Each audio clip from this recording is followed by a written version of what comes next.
Hi, my name is Todd Bigelow. Thanks for stopping in.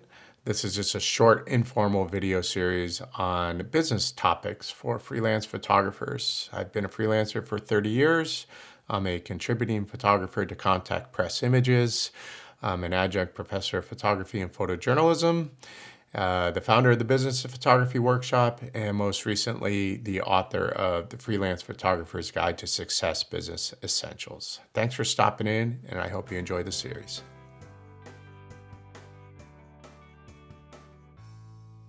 Hey, everyone. Short delay between some of these postings. I was up in the Sierras doing some work, as I do several times throughout the year. So I apologize for a little bit of a gap between the last two postings. I'm sure you don't mind, but let's just jump right into it. Okay.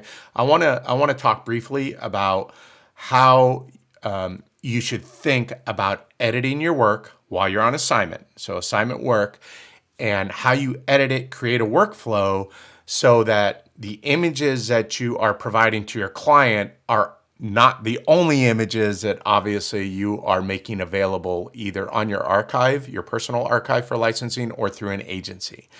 So it's probably comes as no surprise that oftentimes when we're working on assignments, we're looking for particular images that are relevant to the story, to the angle of the story, to whatever it is you're telling, particularly for that publication at that time, which is why you're obviously put on assignment.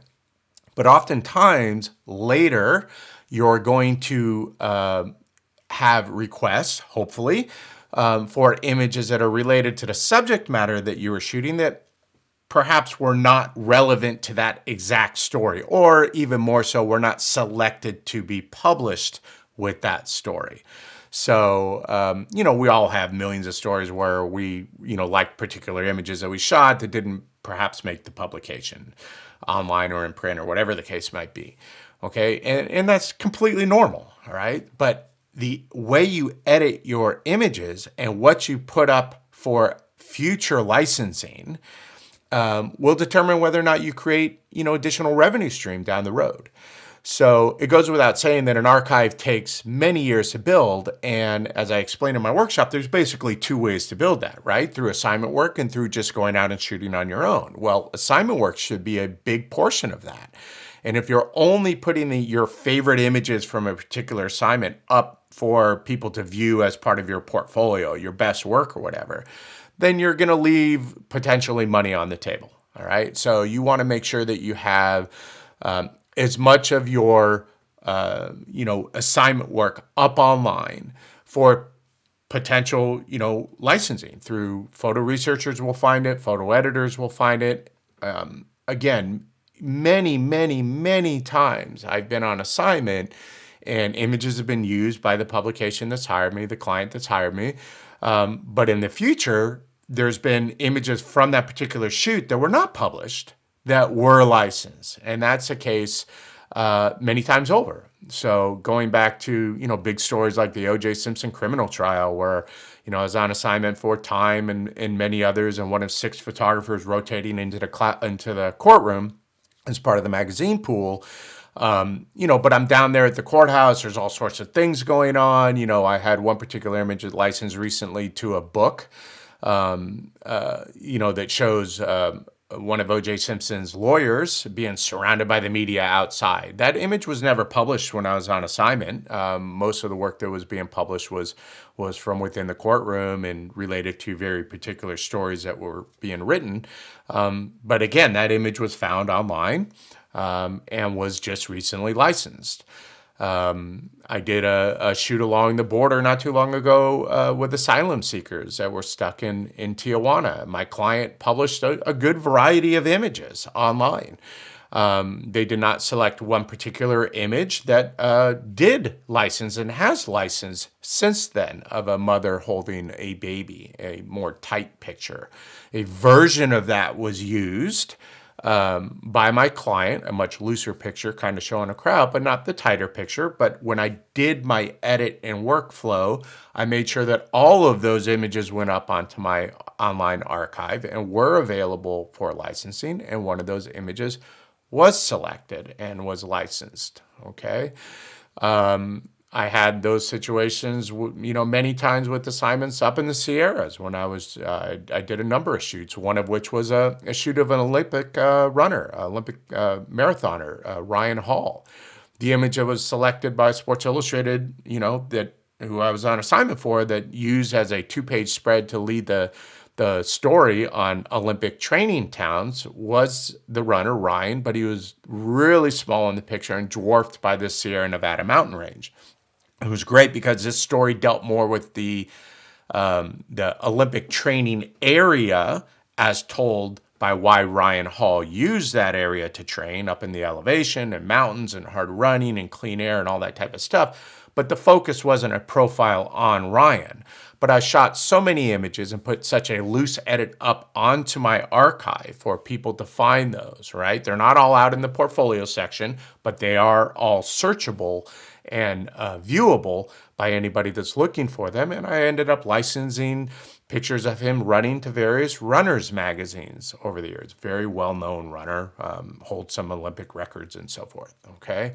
So there's many instances of that type of situation happening, more so than I could ever count because I've been doing this for a number of years. So couple things to keep in mind. Develop a good workflow. So what I recommend and what I do, which works for me, but if you have a better system in place, great, go with it. When I edit an assignment and I throw my images, ingest them into Photo Mechanic, and I do use the ingest feature so that the caption and metadata in its original form, most generic form, is instantly embedded into the images as they're downloaded.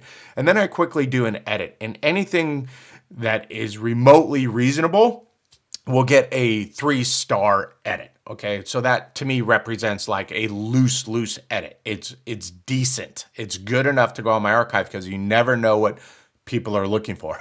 And those of you that have been in my workshop that watch these videos know that I make fun of myself by showing a lot of images that I've licensed in the workshop. I display these images that are really mediocre. Okay, because you really never know what a photo researcher, a textbook company, anybody's looking for.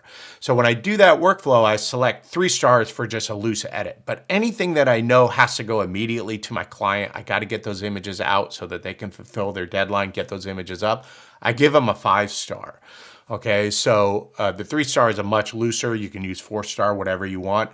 3-star or 4-star is a much looser edit. 5-star, I'm going to get out to my client right away. Okay, so then when I go ahead and ingest those into Lightroom and I clean them up really quick and I get them out, I'm going to filter by 5-star so that right away I'm meeting my client's needs. Always put your client first when you're on assignment, okay, always.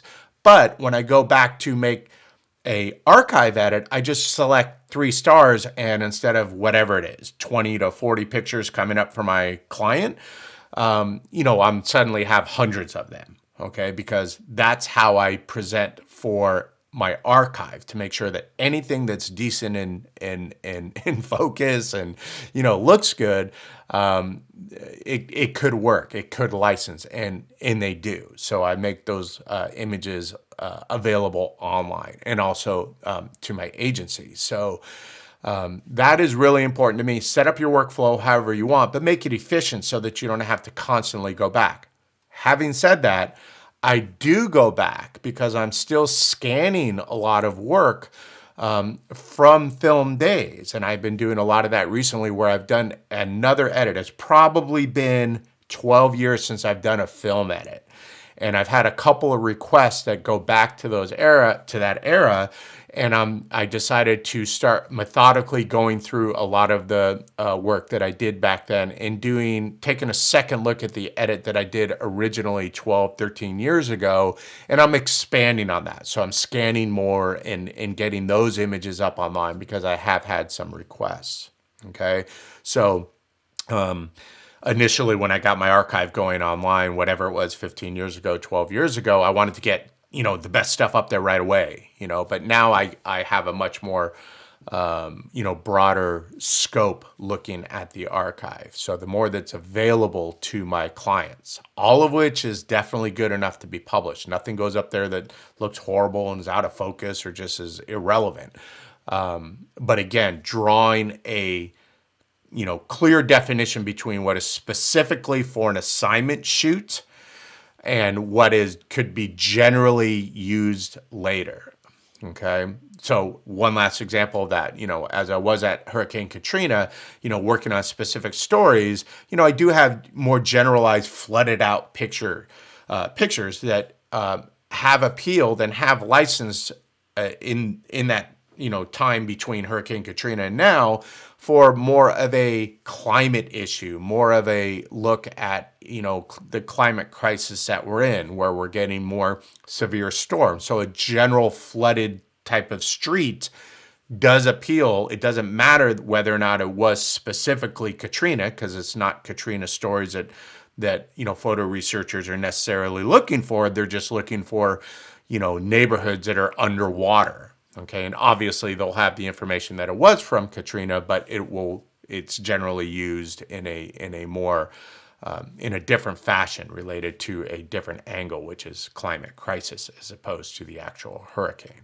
Okay, so I'm sure that makes sense. One last point that I got to drive home, which hopefully you don't even need to hear from me, but I have to say it again, which is you have to retain the rights to your work if you're going to do these things. You cannot, if you're signing a work for hire agreement and thereby giving up the copyright and ownership and control of your work, make all of those images available online, because essentially you don't own them. So make sure that you're aware when you're working on assignment what options you have to make those images available either to an agency or through your own archive or both. If you don't have the rights, you can't do it.